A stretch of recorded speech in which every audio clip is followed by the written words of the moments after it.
આજે તો ખીહેર છે એટલે આપણે સરસ મજાનો સેવડો બનાવવાનો છે અને પલાળેલી દાળ પણ સૂકવી દીધી છે ચણાની અને પછી હું તળવા લાગી ગઈ। ડોડાના પૌવા તળ્યા છે, સિંગના દાણા તળ્યા છે અને તળ્યા છે આપણે ચોખાના પૌવા। તો બધું તળીને કપલેટ કર્યું અને પછી નાખ્યા છે આપણે એમાં ગાંઠિયા નાખ્યા, સેવ નાખી, બધું મિક્સ કરીને નાખી દીધું। તગારું સરસ મજાનું ભરી લીધું અને છે ને હજી ચણાની દાળ તળવાની બાકી હતી તો ચણાની દાળ પણ સરસ મજાની તળવા લાગી ગઈ છું।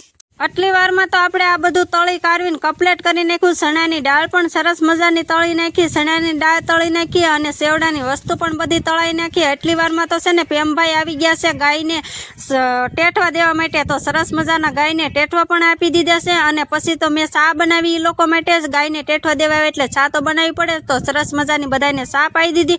ચા પાઈને એ લોકો છે ને નીકળી ગયા અને બાજુમાંથી છે ને ગાયને નીરવા માટે છે ને સરસ મજાની નીરણ પણ આવી ગઈ। તો વિક્રમ છે નીરવા લાગી ગયા છે ગાયને। આજ ખીહર છે એટલે તો દાન માણસ ગાયનું કરે એટલે બાજુમાંથી નીરણ આવી ગઈ એટલે સરસ મજાનું બધાને નીરી દીધું છે। તો આપણા મિની બ્લોગમાં આટલું જ હતું। તો તમારે આનો ફૂલ બ્લોગ જોવો હોય તો આપણે આ યુટ્યુબ ચેનલ ઉપર આવી ગયો છે। વિડીયો ગમે તો લાઈક શેર સબસ્ક્રાઈબર કરતા જાજો અને ફરી મળશું આપણે નવા એક મિની બ્લોગમાં। Okay bye bye Tata.